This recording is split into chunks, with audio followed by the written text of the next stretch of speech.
let's say you are the parent who releases your kids into the wild and you say, all right, you're on your own.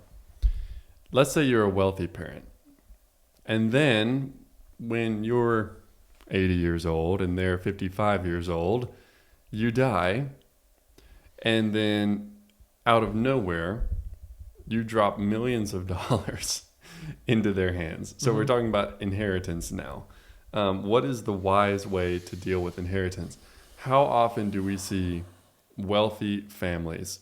The wealth does not persist through generations because the descendants do not have the financial wisdom, the financial skills that the parents who earned the money had. So I'm going to throw it back to you again.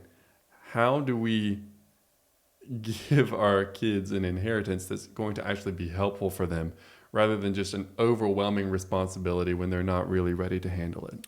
Well, again, the Bible speaks to this, and maybe you got those verses handy. I'd like to read them if you do. It talks about a man leaving an inheritance for his children and his grandchildren. Yeah, let me just read that real quick since we're there. Proverbs 13:22. A good man leaves an inheritance to his children's children, but the sinner's wealth is laid up for the righteous.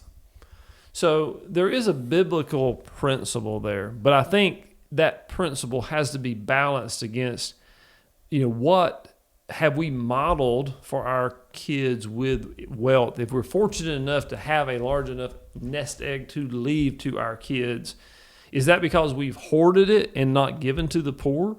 Is that the reason we have a nest egg? Have we been generous out of that? Have we modeled that for them? I mean, the ideal situation would be the money that is left over that you give to your children, they have seen you be very generous to the poor and otherwise out of that money. And then there's just some left when you die for them. Hopefully that modeling and that training is such that when they receive that money, that they then do the same thing that you have done.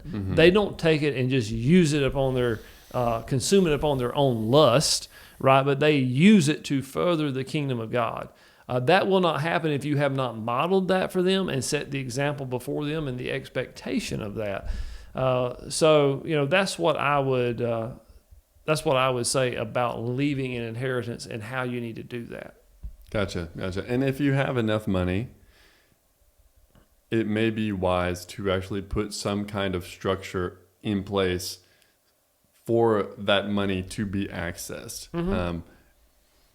That is a rather common thing to do for people who are quite well off. Most people probably do not need to worry about that, but it's all about doing things according to wisdom.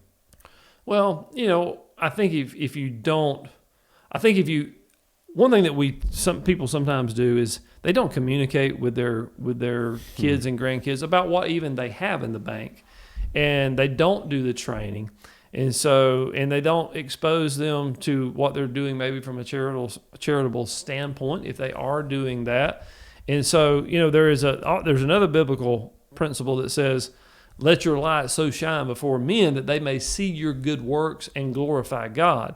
So I believe from a family standpoint, if you show your kids, your grandkids, that you are using the money or the resources that God has given you in a right way, and that God is receiving glory for that, again, is training and setting the example. Without that, anybody that has money just dumped on them that they did not earn, there's another verse, I believe, in the Proverbs that basically says, money that is earned quickly also goes quickly. Yeah, definitely. Yeah, and so, we've seen that time and time again where somebody didn't earn the money, it just got dropped in their lap on an inheritance, and then within, a few years, that money has been squandered.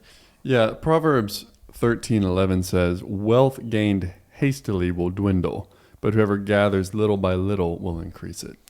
Yeah, so to me, that speaks to dumping an inheritance on somebody and then them going out and squandering it.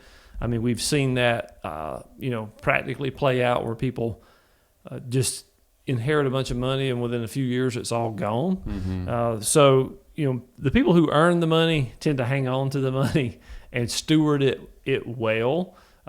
They can also hoard it, which they don't need to do, but they tend not to just go out and squander it because it's come from the sweat of their brow and God's blessing.